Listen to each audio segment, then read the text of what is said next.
1450 AM, KIID Sacramento 1470 AM, KWRU Fresno 1300 AM, KLHC Bakersfield 1350 AM.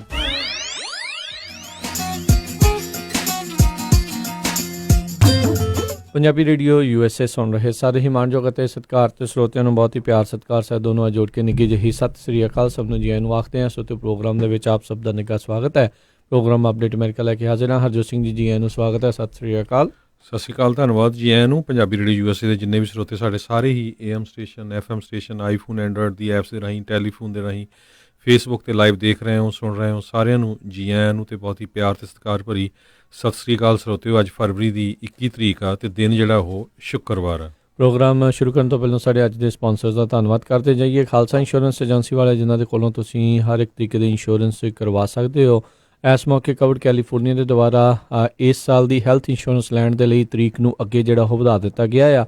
ਸੋ ਇਸ ਮੌਕੇ ਦਾ ਫਾਇਦਾ ਲਓ। ਜਿਨ੍ਹਾਂ ਨੇ ਅਜੇ ਤੱਕ ਹੈਲਥ ਇੰਸ਼ੋਰੈਂਸ ਕਵਰਡ ਕੈਲੀਫੋਰਨੀਆ ਦੇ ਤਹਿਤ ਨਹੀਂ ਲਈ, ਉਹ ਅੱਜ ਹੀ ਇਹਨਾਂ ਨੂੰ ਕਾਲ ਕਰੋ। ਖਾਲਸਾ ਇੰਸ਼ੋਰੈਂਸ ਏਜੰਸੀ 4082722500 ਦੇ ਉੱਤੇ। ਨਾਲ ਹੀ Manjit Singh, Narinder Kaur Clark Clovis, Amarjit Singh Stockton, Sucha Singh Shri Machhiwara Sahib, Amarjit Singh Bains, Satnam Singh Yuba City, Gurmeet Singh Gill Clovis, Karnail Singh Randhawa Sacramento, Bisla ਪਰਿਵਾਰ Fresno, Bulla Singh Rana Yuba City, Harjit Singh Lathrop, Karamjit Singh Turlock, Avtar Singh Sidhu, Major Singh Sidhu, Binder Dhaliwal, Gurcharan Singh, Satnam Singh Dhaliwal, Raminder Basra, Jassi Gill plumbing ਵਾਲੇ, ਸੁੱਖਾ ਸਿੰਘ ਗਾਖਲ, ਇਹ ਸਾਰੇ ਜਾਣੇ ਬੇਕਰਸਫੀਲਡ। ਇਹਨਾਂ ਸਾਰਿਆਂ ਦਾ ਬਹੁਤ ਬਹੁਤ ਧੰਨਵਾਦ। ਜੇਕਰ ਤੁਸੀਂ ਜਾਂ ਕੋਈ ਹੋਰ ਕਾਰੋਬਾਰ ਇਸ ਪ੍ਰੋਗਰਾਮ ਨੂੰ ਸਪਾਂਸਰ ਕਰਨਾ ਚਾਹੁੰਦੇ ਹੋ, ਸੰਪਰਕ ਕਰ ਸਕਦੇ ਹੋ ਨੰਬਰ 408-722-7698 ਦੇ ਉੱਤੇ।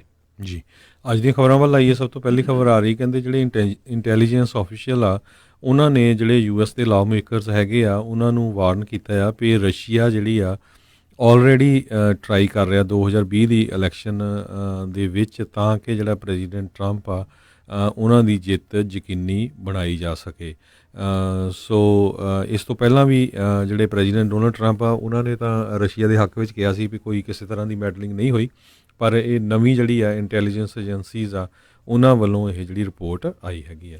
ਜੀ ਬਿਲਕੁਲ। ਇਹ ਪਹਿਲੋਂ ਵੀ ਜਿਹੜੀਆਂ ਅਮਰੀਕਾ ਦੀਆਂ ਇੰਟੈਲੀਜੈਂਸ ਜਿਹੜੀਆਂ ਸੀਗੀਆਂ ਏਜੰਸੀਆਂ, ਉਹਨਾਂ ਦੇ ਦੁਆਰਾ 2016 ਦੀਆਂ ਇਲੈਕਸ਼ਨਸ ਤੋਂ ਬਾਅਦ ਦੇ ਵਿੱਚ ਇਹ ਗੱਲਾਂ ਉਹਨਾਂ ਨੇ ਪ੍ਰਮਾਣਿਤ ਕਰਕੇ ਦੱਸੀਆਂ ਸੀਗੀਆਂ ਵੀ ਰਸ਼ੀਆ ਦੇ ਦੁਆਰਾ ਇੰਟਰਫੇਅਰ ਕਰਨ ਦੀ ਜਿਹੜੀ ਕੋਸ਼ਿਸ਼ ਆ ਉਹ ਕੀਤੀ ਗਈ ਸੀ। ਅਤੇ ਉਹਨਾਂ ਨੇ ਉਦੋਂ ਵੀ ਕਿਹਾ ਸੀਗਾ ਵੀ ਆਉਣ ਵਾਲੀਆਂ ਜਿਹੜੀਆਂ ਇਲੈਕਸ਼ਨਸ ਦੇ ਵਿੱਚ ਇੱਦਾਂ ਦਾ ਖਤਰਾ ਜਿਹੜਾ ਉਹ ਬਣਿਆ ਰਹੇਗਾ। ਰਾਸ਼ਟਰਪਤੀ ਟਰੰਪ ਨੇ ਇਸ ਖਬਰ ਆਉਣ ਦੇ ਉੱਤੇ ਇਸ ਦੀ ਜਿਹੜੀ ਆ ਨਿੰਦਾ ਕੀਤੀ। ਕਹਿੰਦੇ ਵੀ ਇੱਦਾਂ ਦੀ ਕੋਈ ਵੀ ਚੀਜ਼ ਜਿਹੜੀ ਆ ਉਹ ਨਹੀਂ ਹੋ ਰਹੀ। ਸੋ ਇਹ ਹੁਣ ਦੇਖਦੇ ਹਾਂ ਵੀ ਕੀ ਹੁੰਦਾ। ਇਹ ਵੀ ਦੱਸ ਜੇ ਵੀ ਜਿਹੜੀ ਹਾਊਸ ਇੰਟੈਲੀਜੈਂਸ ਜਿਹੜੀ ਕਮੇਟੀ ਦੇ ਚੇਅਰਮੈਨ ਆ ਉਹ ਐਡਮ ਸ਼ਿਫ ਨੇ, ਜਿਹੜੇ ਕਿ ਰਾਸ਼ਟਰਪਤੀ ਟਰੰਪ ਨੂੰ ਇੰਪੀਚ ਕਰਨ ਦੇ ਵਿੱਚ ਸਭ ਤੋਂ ਅੱਗੇ ਸੀਗੇ। ਜੀ ਅਗਲੀ ਖਬਰ ਜਿਹੜੀ ਆ ਉਹ ਰੋਜਰ ਸਟੋਨ ਨੂੰ ਲੈ ਕੇ ਆ, ਜੋ ਕਿ ਪ੍ਰੈਜ਼ੀਡੈਂਟ ਡੋਨਲਡ ਟਰੰਪ ਦੇ ਫਾਰਮਰ ਐਡਵਾਈਜ਼ਰ ਰਹਿ ਚੁੱਕੇ ਹੈਗੇ ਆ। ਉਹਨਾਂ ਨੂੰ 40 ਮਹੀਨੇ ਦੀ ਜਿਹੜੀ ਸਜ਼ਾ ਹੁਣ ਹੋਈ ਹੈਗੀ ਆ। ਉਹਨਾਂ ਦੇ ਉੱਤੇ ਚਾਰਜਸ ਜਿਹੜੇ ਲੱਗੇ ਸੀ, ਉਹਨਾਂ ਨੇ ਕਾਂਗਰਸ ਨੂੰ ਝੂਠ ਬੋਲਿਆ ਸੀ ਅਤੇ ਜਿਹੜੇ ਕੁਛ ਵਿਟਨੈਸ ਸੀਗੇ ਉਹਨਾਂ ਨੂੰ ਥ੍ਰੈਟ ਕੀਤਾ ਸੀ। ਜਿਹੜੀ 2016 ਦੀ ਕੈਂਪੇਨ ਦੀ ਇਨਵੈਸਟੀਗੇਸ਼ਨ ਚੱਲ ਰਹੀ ਸੀ। ਉਸ ਤੋਂ ਬਾਅਦ ਜਿਹੜੇ ਪ੍ਰੈਜ਼ੀਡੈਂਟ ਡੋਨਲਡ ਟਰੰਪ ਆ ਉਹਨਾਂ ਨੇ ਇਹ ਕਿਹਾ ਵੀ ਹੋ ਸਕਦਾ ਉਹਨਾਂ ਦੀ ਜਿਹੜੀ ਆ ਸਜ਼ਾ ਨੂੰ ਮੁਆਫੀ ਦਿੱਤੀ ਜਾਵੇ। ਜੀ ਬਿਲਕੁਲ। ਜਸਟਿਸ ਡਿਪਾਰਟਮੈਂਟ ਜਿਹੜੀ ਇਸ ਟਾਈਮ ਬੜੇ ਹੀ ਭੰਬਲ ਭੁੱਸੇ ਦੇ ਵਿੱਚੋਂ ਜਿਹੜਾ ਉਹ ਲੰਘ ਰਿਹਾ ਆ। ਇੱਕ ਪਾਸੇ ਉਹਨਾਂ ਦੇ ਪ੍ਰੋਸੀਕਿਊਟਰ ਇਹਨਾਂ ਨੂੰ ਸਜ਼ਾ ਦਿਵਾਉਣ ਦੀ ਕੋਸ਼ਿਸ਼ ਕਰ ਰਹੇ ਆ, ਦੂਜੇ ਪਾਸੇ ਜਿਹੜੇ ਰਾਸ਼ਟਰਪਤੀ ਸਜ਼ਾ ਹੋਣ ਤੋਂ ਪਹਿਲਾਂ ਹੀ ਜਿਹੜੇ ਆ ਆਪਣੇ ਜਿਹੜੇ ਇਹਨਾਂ ਲੋਕਾਂ ਨੂੰ ਉਹਨਾਂ ਨੂੰ ਮੁਆਫੀ ਪਾਰਡਨ ਕਰਨ ਦੀਆਂ ਜਿਹੜੀਆਂ ਗੱਲਾਂ ਆ ਉਸ ਦੀ ਚਰਚਾ ਜਿਹੜੀ ਉਹ ਛੇੜ ਬੈਠਦੇ ਨੇ। ਜਿਹੜੇ ਅਟਾਰਨੀ ਜਨਰਲ ਵਿਲੀਅਮ ਬਾਰ ਨੇ ਉਹ ਇਸ ਚੀਜ਼ ਤੋਂ ਖਾਸੇ ਜਿਹੜੇ ਨਿਰਾਸ਼ ਵੀ ਹੋ ਰਹੇ ਨੇ। ਅਤੇ ਜਿਹੜੇ ਸੂਤਰਾਂ ਦੇ ਮੁਤਾਬਕ ਜਿਹੜੇ ਉਹਨਾਂ ਦੇ ਨਜ਼ਦੀਕੀ ਲੋਕ ਆ ਉਹਨਾਂ ਨੇ ਇਹ ਦਾਅਵਾ ਕੀਤਾ ਆ ਇੱਕ ਜਿਹੜੇ ਸੂਤਰਾਂ ਦੇ ਜ਼ਰੀਏ ਵੀ ਕਹਿੰਦੇ ਵੀ ਉਹ ਉਹਨਾਂ ਨੇ ਅਸਤੀਫੇ ਤੱਕ ਦੀ ਜਿਹੜੀ ਆ ਉਹ ਸੋਚ ਰੱਖੀ ਆ ਵੀ ਜੇ ਇਸੇ ਤਰੀਕੇ ਦੇ ਨਾਲ ਰਾਸ਼ਟਰਪਤੀ ਟਰੰਪ ਆਪਣੇ ਟਵੀਟ ਕਰਨੋਂ ਨਾ ਹਟੇ। ਅਗਲੀ ਜਿਹੜੀ ਖਬਰ ਆ ਉਹ ਕਰੋਨਾ ਵਾਇਰਸ ਨੂੰ ਲੈ ਕੇ ਆ। ਕਰੋਨਾ ਵਾਇਰਸ ਦੇ ਨਾਲ ਹੁਣ ਤੱਕ 76,000 ਲੋਕ ਜਿਹੜੇ ਆ ਉਹ ਚਾਈਨਾ ਦੇ ਵਿੱਚ ਇਨਫੈਕਟ ਹੋ ਚੁੱਕੇ ਹੈਗੇ ਆ। ਕੱਲ੍ਹ 631 ਹੋਰ ਕੇਸ ਜਿਹੜੇ ਨਵੇਂ ਹੂਵੇ ਜਿਹੜੀ ਪ੍ਰੋਵਿੰਸ ਆ ਉੱਥੋਂ ਲੱਭੇ ਗਏ ਹੈਗੇ ਆ। ਸਾਊਥ ਕੋਰੀਆ ਦੇ ਵਿੱਚ ਵੀ ਕਰੋਨਾ ਵਾਇਰਸ ਫੈਲ ਰਹੀ ਆ। ਇੱਕ ਚਰਚ ਦੇ ਵਿੱਚ ਜਿਹੜੀ ਹੈਗੀ ਆ ਇੱਕ ਲੇਡੀ ਤੋਂ ਜਿਹੜੀ ਕਾਫੀ ਲੋਕਾਂ ਨੂੰ ਜਿਹੜੀ ਆ ਉਹ ਜਿਹੜੀ ਕਰੋਨਾ ਵਾਇਰਸ ਉਹ ਜਿਹੜੇ ਲੋਕ ਆ ਇਨਫੈਕਟ ਹੋ ਗਏ ਸੀ। ਇੱਕ ਕਲਟ ਚਰਚ ਜਿਹੜਾ ਸ਼ਾਉਡੀ ਕਰਕੇ, ਸ਼ਾਇਦ ਸ਼ੈਡੋਈ ਕਰਕੇ ਜਿਹੜਾ ਉਹ ਉਸ ਦਾ ਨਾਮ ਦੱਸਿਆ ਜਾ ਰਿਹਾ ਹੈਗਾ ਵੀ ਉਹ ਤੇ ਉੱਥੇ ਵੀ ਜਿਹੜੀ ਇਸ ਟਾਈਮ ਖਤਰਾ ਹੈ ਉਹ ਬਣਿਆ ਆ। 100 ਦਾ ਜਿਹੜਾ ਆંકੜਾ ਹੈ ਉਸ ਦੇ ਇਰਦ ਗਿਰਦ ਜਿਹੜੇ ਉੱਥੇ ਕਰੋਨਾ ਵਾਇਰਸ ਦੇ ਜਿਹੜੇ ਕੇਸ ਆ ਉਹ ਇਸ ਟਾਈਮ ਸਾਊਥ ਕੋਰੀਆ ਦੇ ਵਿੱਚ ਆ ਚੁੱਕੇ ਹੋਏ ਨੇ। ਜੀ ਬਿਲਕੁਲ, ਸਾਊਥ ਕੋਰੀਆ 'ਚ ਪਿਛਲੇ 24 ਘੰਟਿਆਂ 'ਚ ਜਿਹੜੇ ਇਨਫੈਕਸ਼ਨ ਰੇਟ ਆ ਉਹ ਡਬਲ ਹੋ ਗਿਆ ਹੈਗਾ। ਅਤੇ ਡਾਇਮੰਡ ਜਿਹੜੀ ਪ੍ਰਿੰਸੈਸ ਕਰੂਜ਼ ਸ਼ਿਪ ਸੀਗਾ, ਜਿੱਥੋਂ ਕਈ ਜਿਹੜੇ ਪੈਸੰਜਰਸ ਆ ਜਿਨ੍ਹਾਂ ਨੂੰ US ਅਤੇ ਆਸਟ੍ਰੇਲੀਆ ਦੇ ਵਿੱਚ ਐਂਟਰੀ ਦਿੱਤੀ ਗਈ ਸੀ, ਉਹਨਾਂ ਨੂੰ ਕੁਆਰੰਟੀਨ ਵੀ ਕੀਤਾ ਗਿਆ ਸੀ। ਤਾਂ 2 ਹਫ਼ਤਿਆਂ ਤੋਂ ਬਾਅਦ ਜਿਹੜਾ ਆ ਕਹਿੰਦੇ ਵੀ ਸਟਿਲ ਉਹਨਾਂ ਦੇ ਵਿੱਚ ਕਰੋਨਾ ਵਾਇਰਸ ਪੋਜ਼ੀਟਿਵ ਦੇਖੀ ਗਈ ਆ। ਜੀ, ਈਰਾਨ ਦੇ ਵਿੱਚ ਉੱਥੇ ਦੀਆਂ ਕਹਿੰਦੇ ਅੱਜ ਪਾਰਲੀਮੈਂਟਰੀ ਇਲੈਕਸ਼ਨਾਂ ਜਿਹੜੀਆਂ ਉਹ ਹੋ ਰਹੀਆਂ ਨੇ, ਜਿਹੜੇ ਅਤੇ ਸਾਰੇ ਪਾਸੇ ਜਿਹੜਾ ਮਾਹੌਲ ਜਿਹੜਾ ਤਣਾਅਪੂਰਨ ਜਿਹੜਾ ਬਣਿਆ ਪਿਆ ਆ। ਸਭ ਨੂੰ ਪਤਾ ਹੈ ਵੀ ਮਹੀਨਾ ਕੁ ਪਹਿਲਾਂ ਜਿਹੜੇ ਆ ਈਰਾਨ ਅਤੇ ਅਮਰੀਕਾ ਦੇ ਦਰਮਿਆਨ ਜਿਹੜੇ ਰਿਸ਼ਤੇ ਆ ਉਹਨਾਂ ਦੇ ਵਿੱਚ ਬਹੁਤ ਹੀ ਜ਼ਿਆਦਾ ਕੜੱਤਣ ਉਹ ਵਧੀ ਸੀ। ਅਤੇ ਇੱਕ ਵਾਰੀ ਤਾਂ ਜਿਹੜੇ ਜੰਗ ਦੇ ਯੁੱਧ ਦੇ ਜਿਹੜੇ ਆ ਉਹ ਨੌਬਤ ਆ ਚੁੱਕੀ ਸੀ। ਅਮਰੀਕਾ ਦੇ ਦੁਆਰਾ ਉਹਨਾਂ ਦਾ ਜਿਹੜਾ ਜਰਨੈਲ ਆ ਡਰੋਨ ਹਮਲੇ ਦੇ ਵਿੱਚ ਆ ਉਹ ਮਾਰ ਦਿੱਤਾ ਗਿਆ ਸੀਗਾ। ਉਸ ਤੋਂ ਬਾਅਦ ਦੇ ਵਿੱਚ ਮੋੜਵੀਂ ਕਾਰਵਾਈ ਕਰਦੇ ਹੋਏ ਈਰਾਨ ਨੇ ਜਿਹੜਾ ਇਰਾਕ ਦੇ ਵਿੱਚ ਅਮਰੀਕੀ ਬੇਸ ਸੀਗਾ ਉੱਥੇ ਜਿਹੜੇ ਆ ਉਹ ਮਿਜ਼ਾਈਲਾਂ ਦੇ ਨਾਲ ਹਮਲਾ ਕੀਤਾ, ਜਿਸ ਦੇ ਵਿੱਚ ਬਾਅਦ 'ਚ ਇਹ ਪਤਾ ਲੱਗਾ ਹੈ ਹੁਣ ਤੱਕ ਪੈਂਟਾਗਨ ਦੀਆਂ ਜਿਹੜੀਆਂ ਖਬਰਾਂ ਦੇ ਮੁਤਾਬਕ 100 ਤੋਂ ਵੱਧ ਜਿਹੜੇ ਅਮਰੀਕੀ ਫੌਜੀ ਆ ਉਹਨਾਂ ਨੂੰ ਬ੍ਰੇਨ ਇੰਜਰੀਜ਼ ਜਿਹੜੀਆਂ ਥੋੜ੍ਹੀ ਤੋਂ ਲੈ ਕੇ ਵੱਧ ਜਿਹੜੀ ਆ ਉਹ ਜਿਹੜੀਆਂ ਚੋਟਾਂ ਆ ਉਹ ਉਹਨਾਂ ਦੇ ਲੱਗੀਆਂ ਹੋਈਆਂ ਨੇ। ਸੋ ਹੁਣ ਦੇਖਦੇ ਹਾਂ ਵੀ ਈਰਾਨ ਦੇ ਵਿੱਚ ਇਹਨਾਂ ਪਾਰਲੀਮੈਂਟਰੀ ਇਲੈਕਸ਼ਨਸ ਦੇ ਵਿੱਚ ਕੀ ਜਿਹੜਾ ਹੋਵੇਗਾ। ਉੱਥੇ ਦੇ ਲੋਕ ਵੀ ਕਾਫੀ ਜਿਹੜੇ ਕਿੱਤਿਆਂ ਦੇ ਵਿੱਚ ਉਹ ਨਿਰਾਸ਼ ਨੇ। ਅਨਇੰਪਲੋਇਮੈਂਟ ਜਿਹੜੀ ਆ, ਬੇਰੁਜ਼ਗਾਰੀ ਉਹ ਬਹੁਤ ਵਧੀ ਹੋਈ ਆ। ਮਹਿੰਗਾਈ ਜਿਹੜੀ ਉੱਥੇ ਬਹੁਤ ਜ਼ਿਆਦਾ ਜਿਹੜੀ ਉਹ ਵਧੀ ਹੋਈ ਆ। ਸੋ ਕਹਿੰਦੇ ਵੀ ਕੁਛ ਕੁ ਜਿਹੜੇ ਮੋਡਰੇਟਸ ਈਰਾਨ ਦੇ ਵਿੱਚ ਇਹਨਾਂ ਇਲੈਕਸ਼ਨ ਦੇ ਵਿੱਚ ਖੜਨਾ ਚਾਹੁੰਦੇ ਸੀਗੇ ਅਤੇ ਉਹਨਾਂ ਨੂੰ ਕਈਆਂ ਨੂੰ ਜਿਹੜਾ ਆ ਉਹਨਾਂ ਨੇ ਉਹਨਾਂ ਦੇ ਇੱਕ ਹਿਸਾਬ ਦੇ ਨਾਲ ਕਾਗਜ਼ ਖਾਰਜ ਕਰਕੇ ਉਹਨਾਂ ਨੂੰ ਇਲੈਕਸ਼ਨ ਦੇ ਵਿੱਚ ਰਨ ਕਰਨ ਦੇ ਦੀ ਇਜਾਜ਼ਤ ਜਿਹੜੀ ਉਹਨਾਂ ਨੇ ਨਹੀਂ ਦਿੱਤੀ। ਅਗਲੀ ਖਬਰ ਇਜ਼ਰਾਈਲ ਤੋਂ ਆ ਰਹੀ ਹੈ। ਇਜ਼ਰਾਈਲ ਦੇ ਵਿੱਚ ਸਿਰਫ 11 ਦਿਨ ਰਹਿ ਗਏ ਆ ਉੱਥੇ ਦੀ ਇਲੈਕਸ਼ਨ ਦੇ ਲਈ। ਤੀਜੀ ਇਲੈਕਸ਼ਨ ਬਹੁਤ ਜਲਦੀ ਜਿਹੜੇ ਪ੍ਰਾਈਮ ਮਿਨਿਸਟਰ ਬੈਂਜਾਮਿਨ ਨੈਤਨਯਾਹੂ ਕਈ ਵਾਰ ਰਹਿ ਚੁੱਕੇ ਆ ਅਤੇ ਕੈਂਡੀਡੇਟ ਵੀ ਆ, ਉਹਨਾਂ ਨੇ ਹੁਣ ਨਵੀਂ ਅਨਾਊਂਸਮੈਂਟ ਕੀਤੀ ਆ ਵੀ ਯਰੂਸ਼ਲਮ ਦੇ ਕੁਛ ਹਿੱਸਿਆਂ ਦੇ ਵਿੱਚ ਹਜ਼ਾਰਾਂ ਹੀ ਨਵੇਂ ਘਰ ਬਣਾਏ ਜਾਣਗੇ। ਅਤੇ ਜਿਹੜੇ ਪੈਲਸਤੀਨੀਅਨ ਆ ਉਹ ਕਹਿੰਦੇ ਵੀ ਸਾਡੀ ਜਿਹੜੀ ਲੈਂਡ ਆ ਉਹਦੀ ਇੱਕ ਤਰ੍ਹਾਂ ਨਾਲ ਸ਼ਰੇਆਮ ਚੋਰੀ ਹੈਗੀ ਆ ਅਤੇ ਇੰਟਰਨੈਸ਼ਨਲ ਲਾਅ ਦੀ ਵਾਇਲੇਸ਼ਨ ਹੈਗੀ ਆ। ਪਰ ਦੂਸਰੇ ਪਾਸੇ ਜਿਹੜੇ ਨੈਤਨਯਾਹੂ ਦੇ ਜਿਹੜੀ ਪਾਰਟੀ ਆ ਕਹਿੰਦੇ ਵੀ ਉਹ ਪਿੱਛੇ ਜਾ ਰਹੀ ਆ ਇਲੈਕਸ਼ਨ ਦੇ ਵਿੱਚ, ਪਰ ਰਾਈਟ ਵਿੰਗ ਜਿਹੜੇ ਲੋਕ ਆ ਉੱਥੇ ਦੇ ਉਹਨਾਂ ਦੀਆਂ ਵੋਟਾਂ ਲੈਣ ਦੇ ਲਈ ਉਸਨੇ ਇਹ ਅਨਾਊਂਸਮੈਂਟ ਕੀਤੀ ਹੈਗੀ ਆ। ਜੀ, ਪਹਿਲੋਂ ਵੀ ਜਿਹੜਾ ਜੈਰੂਸਲਮ ਦੇ ਵਿੱਚ ਜਿਹੜੀਆਂ ਇਜ਼ਰਾਈਲੀ ਸੈਟਲਮੈਂਟਸ ਬਣਾ ਕੇ ਜਿਹੜੇ ਪੈਲਸਤੀਨੀਆਂ ਦਾ ਕਹਿਣਾ ਵੀ ਅੰਤਰਰਾਸ਼ਟਰੀ ਕਾਨੂੰਨ ਦੀਆਂ ਧੱਜੀਆਂ ਜਿਹੜੀਆਂ ਉਡਾਈਆਂ ਜਾ ਰਹੀਆਂ ਆ ਅਤੇ ਉਹਨਾਂ ਸੈਟਲਮੈਂਟਸ ਨੂੰ ਇੱਕ ਟਾਈਮ ਦੇ ਉੱਤੇ ਅਮਰੀਕਾ ਦੇ ਵਿੱਚ ਵੀ ਰਹਿ ਰਹੇ ਕਿ ਉਹਨਾਂ ਸੈਟਲਮੈਂਟਸ ਦੇ ਖਿਲਾਫ ਕਿਤੇ ਸੁਰ ਉੱਠਦੇ ਸੀਗੇ, ਪਰ ਜਿਹੜੇ ਇਸ ਪ੍ਰਸ਼ਾਸਨ ਦੇ ਦੁਆਰਾ ਇਹਨਾਂ ਸਾਰੀਆਂ ਚੀਜ਼ਾਂ ਨੂੰ ਜਿਹੜੀ ਆ ਹਰੀ ਝੰਡੀ ਜਿਹੜੀ ਉਹ ਦਿਖਾਈ ਗਈ ਹੋਈ ਆ। ਅਗਲੀ ਜੇ ਆਪਾਂ ਅਫਗਾਨਿਸਤਾਨ ਦੀ ਜੇ ਗੱਲ ਕਰੀਏ ਤਾਂ ਕਹਿੰਦੇ ਅਮਰੀਕਾ ਅਤੇ ਤਾਲੀਬਾਨ ਦੇ ਦਰਮਿਆਨ ਇਸ ਮਹੀਨੇ ਦੀ ਅਖੀਰਲੀ ਤਰੀਕ 29 ਫਰਵਰੀ ਨੂੰ ਇਸ ਤੋਂ ਅਗਲਾ ਜਿਹੜਾ ਸ਼ਨਿਚਰਵਾਰ ਆ ਰਿਹਾ ਨਹੀਂ, ਉਸ ਤੋਂ ਅਗਲੇ ਜਿਹੜੇ ਸ਼ਨਿਚਰਵਾਰ ਨੂੰ ਸਮਝੌਤਾ ਜਿਹੜਾ ਆ ਉਹ ਜਿਹੜਾ ਹੋ ਸਕਦਾ ਉੱਤੇ ਸਿਆਹੀ ਜਿਹੜੀ ਉਹ ਲੱਗ ਸਕਦੀ ਆ। ਸੋ 7 ਦਿਨਾਂ ਦੀ ਰਿਡਕਸ਼ਨ ਆਫ ਵਾਇਲੈਂਸ ਡੀਲ ਜਿਹੜੀ ਆ ਇਸ ਤੋਂ ਪਹਿਲਾਂ ਤਾਲੀਬਾਨ ਅਤੇ ਅਮਰੀਕੀਆਂ ਦੇ ਦੌਰਾਨ ਹੋਈ ਆ, ਜਿਸ ਦੇ ਦੌਰਾਨ ਅਮਰੀਕੀ ਫੌਜੀ ਜਿਹੜੇ ਆ ਉੱਥੋਂ ਬਾਹਰ ਉਹ ਆਉਣਗੇ। ਹਜ਼ਾਰਾਂ ਹੀ ਜਿਹੜੇ ਅਮਰੀਕੀ ਟਰੂਪਸ ਨੇ ਉਹ ਜਿਹੜੇ ਆ ਇੱਥੋਂ ਵਾਪਸ ਲਿਆਂਦੇ ਜਾ ਰਹੇ ਨੇ। US secretary of state Mike Pompeo ਨੇ ਇਸ ਐਗਰੀਮੈਂਟ ਦੇ ਬਾਰੇ ਜਿਹੜਾ ਆ ਉਹ ਦੱਸਿਆ ਆ ਅਤੇ ਉਹਨਾਂ ਨੇ ਕਿਹਾ ਵੀ 1 ਹਫ਼ਤੇ ਬਾਅਦ ਜਿਹੜੇ ਇਸ ਦੇ ਉੱਤੇ ਸਿਆਹੀ ਜਿਹੜੀ ਉਹ ਲੱਗ ਸਕਦੀ ਹੈਗੀ ਆ। ਸੋ ਆਉਣ ਵਾਲੇ ਸਮੇਂ ਦੇ ਵਿੱਚ ਜਿਹੜੇ 7 ਦਿਨ ਆ ਕੀ ਤਾਲੀਬਾਨੀ ਜਿਹੜੇ, ਕਿਉਂਕਿ ਤਾਲੀਬਾਨ ਦੇ ਵਿੱਚ ਵੀ ਕੁਛ ਅਜਿਹੇ ਫੈਕਸ਼ਨ ਦੱਸੇ ਜਾ ਰਹੇ ਨੇ ਜਿਹੜੇ ਇਸ ਜਿਹੜੇ ਸ਼ਾਂਤੀ ਸਮਝੌਤੇ ਦੇ ਖਿਲਾਫ ਹੈਗੇ ਨੇ ਅਤੇ ਉਹ ਚਾਹੁੰਦੇ ਨਹੀਂ ਆ ਵੀ ਜਿਹੜੇ ਅਮਰੀਕੀ ਆ ਉਹ ਤਾਲੀਬਾਨ ਦੇ ਨਾਲ ਜਿਹੜਾ ਸਮਝੌਤਾ ਉਹ ਕਰ ਸਕਣ, ਅਤੇ ਕਈ ਤਾਲੀਬਾਨੀ ਚਾਹੁੰਦੇ ਨੇ ਵੀ ਇਹ ਪੱਕੀ ਲੜਾਈ ਜਿਹੜੀ ਕਿਤੇ ਨਾ ਕਿਤੇ ਉਹ ਲੱਗੀ ਰਵੇ। ਅਮਰੀਕਾ ਦੇ ਲਈ ਇਹ ਜਿਹੜੀ ਲੜਾਈ ਆ ਬਹੁਤ ਹੀ ਮਹਿੰਗੀ ਅਤੇ ਬਹੁਤ ਹੀ ਘਾਤਕ ਜਿਹੜੀ ਉਹ ਸਾਬਤ ਹੋਈ ਆ।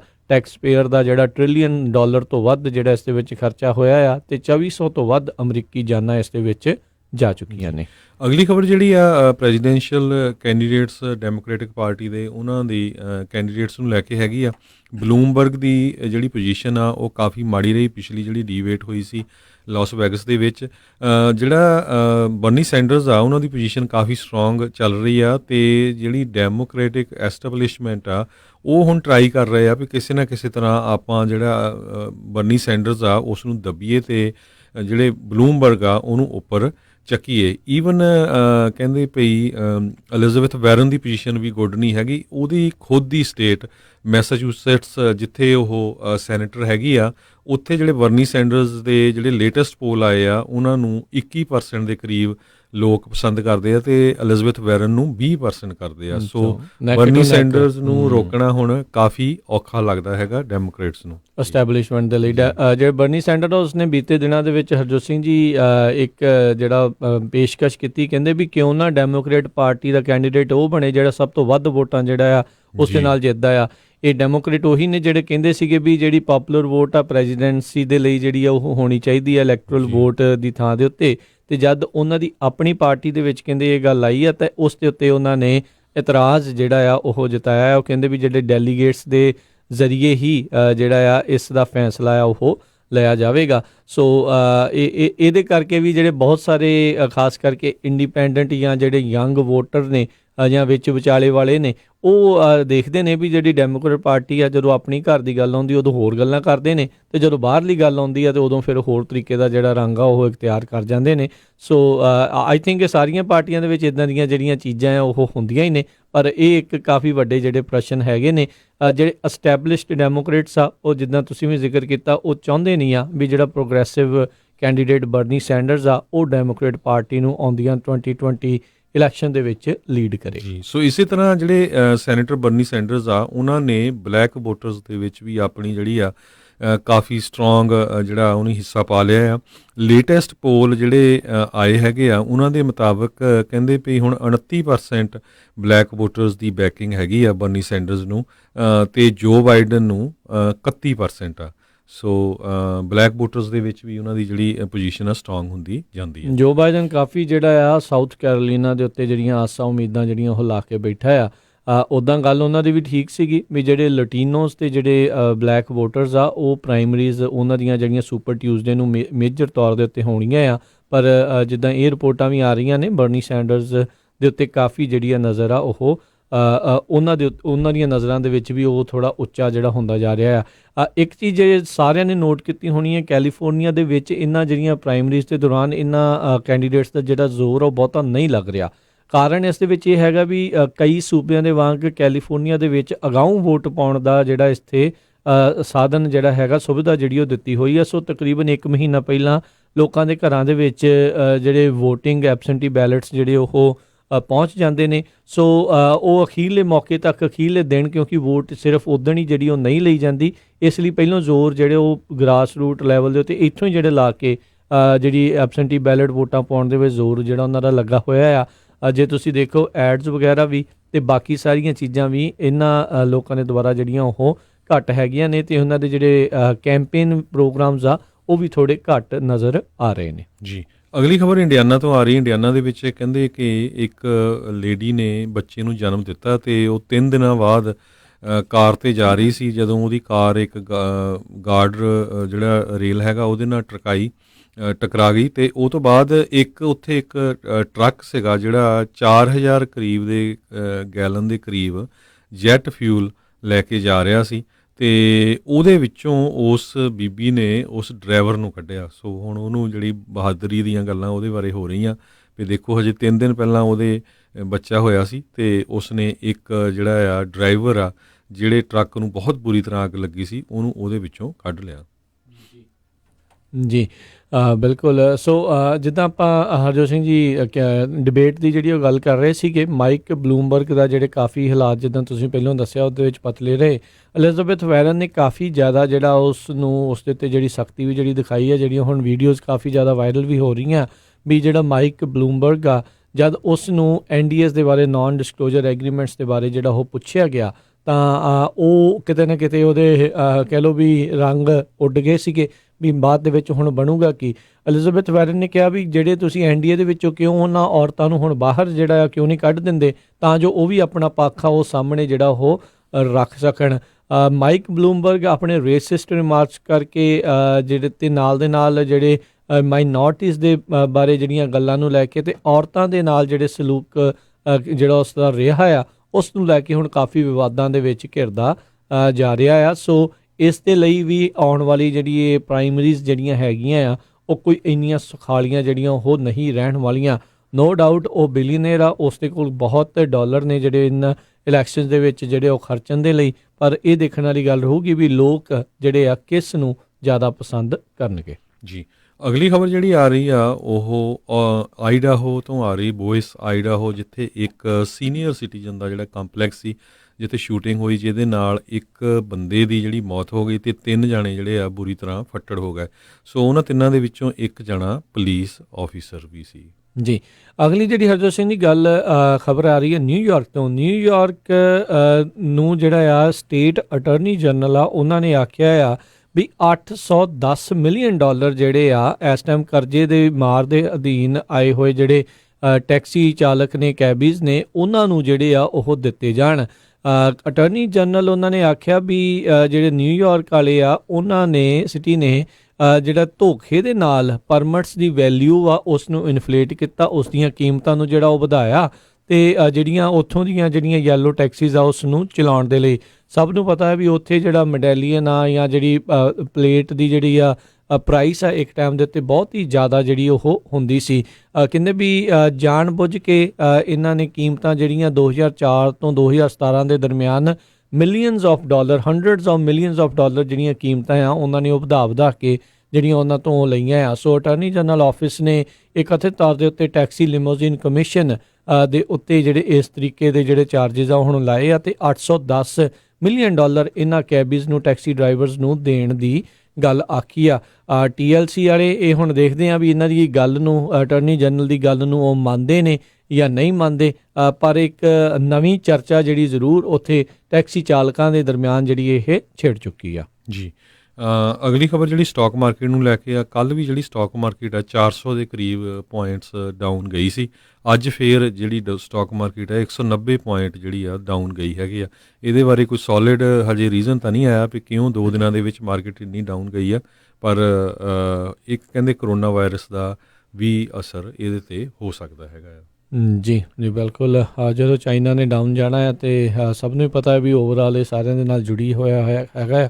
ਸੋ ਓਵਰਆਲ ਫਰਕ ਤਾਂ ਜਿਹੜਾ ਇਸ ਦੇ ਵਿੱਚ ਪਵੇਗਾ ਵੀ। ਸੋ ਇਹ ਦੇਖਦੇ ਹਾਂ ਵੀ ਇਹ ਮਾਰਕੀਟਸ ਦਾ ਰੁਖ ਕਿਸ ਤਰੀਕੇ ਦੇ ਨਾਲ ਰਹੇਗਾ, ਕਿਉਂਕਿ 2020 ਦੀਆਂ ਇਲੈਕਸ਼ਨਸ ਦੇ ਵਿੱਚ ਇਕੋਨਮੀ ਇੱਕ ਬਹੁਤ ਵੱਡਾ ਜਿਹੜਾ ਮੁੱਦਾ ਆ ਉਹ ਰਹਿਣ ਵਾਲਾ ਹੈ, ਖਾਸ ਕਰਕੇ ਉਦੋਂ ਜਦੋਂ ਹੁਣ ਇੱਕ ਵਾਰੀ ਇੱਕ ਡੈਮੋਕ੍ਰੇਟ ਕੈਂਡੀਡੇਟ ਜਿਹੜਾ ਉਹ ਸਾਹਮਣੇ ਆ ਜਾਵੇ। ਰਾਸ਼ਟਰਪਤੀ ਟਰੰਪ ਦਾ ਮੁੱਖ ਮੁੱਦਾ ਜਿਹੜਾ ਆ ਇਕੋਨਮੀ ਨੂੰ ਲੈ ਕੇ ਇਹਨਾਂ ਇਲੈਕਸ਼ਨ ਦੇ ਵਿੱਚ ਤੇ ਇਮੀਗ੍ਰੇਸ਼ਨ ਨੂੰ ਲੈ ਕੇ ਜਿਹੜਾ ਉਹ ਰਹੇਗਾ। ਸੋ ਜੇ ਇਕੋਨਮੀ ਇਸ ਤਰੀਕੇ ਨਾਲ ਥੱਲੇ ਵੱਲ ਨੂੰ ਜਾਊਗੀ ਤਾਂ ਇਹ ਰਾਸ਼ਟਰਪਤੀ ਟਰੰਪ ਦੇ ਲਈ ਇੱਕ ਖਤਰੇ ਵਾਲੀ ਘੰਟੀ ਵੀ ਸਾਬਤ ਹੋ ਸਕਦੀ ਆ। ਜੀ, ਸੋ ਸਾਡਾ ਹੁਣ ਪ੍ਰੋਗਰਾਮ ਦਾ ਸਮਾਂ ਵੀ ਸਮਾਪਤ ਹੈ ਤੇ ਕੱਲ੍ਹ ਨੂੰ ਜਿਹੜਾ ਸ਼ਨੀਵਾਰ ਨੂੰ ਸਾਡਾ ਸਪੈਸ਼ਲ ਪ੍ਰੋਗਰਾਮ ਇਮੀਗ੍ਰੇਸ਼ਨ ਨੂੰ ਲੈ ਕੇ ਹੁੰਦਾ।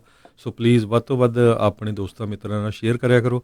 ਇਮੀਗ੍ਰੇਸ਼ਨ ਨੂੰ ਲੈ ਕੇ ਬਹੁਤ ਕੁਝ ਚੇਂਜਸ ਆ ਰਹੀਆਂ ਹੈਗੀਆਂ। 24 ਤਰੀਕ ਤੋਂ ਬਹੁਤ ਚੇਂਜਸ ਆ ਰਹੀਆਂ, ਖਾਸ ਕਰਕੇ ਜਿਹੜੇ ਨਵੇਂ ਇਮੀਗ੍ਰੈਂਟ USA ਨੂੰ ਆ ਰਹੇ ਆ।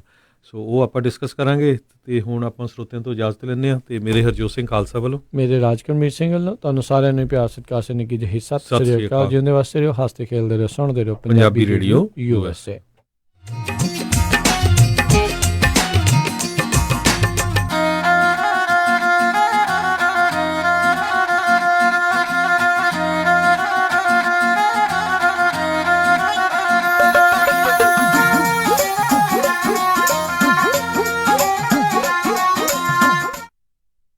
ਤੁਸੀਂ ਸੁਣ ਰਹੇ ਹੋ Punjabi radio USA, KOBO Yuba city 1450 AM, KIID Sacramento 1470 AM, KWRU Fresno 1300 AM, KLHC Bakersfield 1350 AM।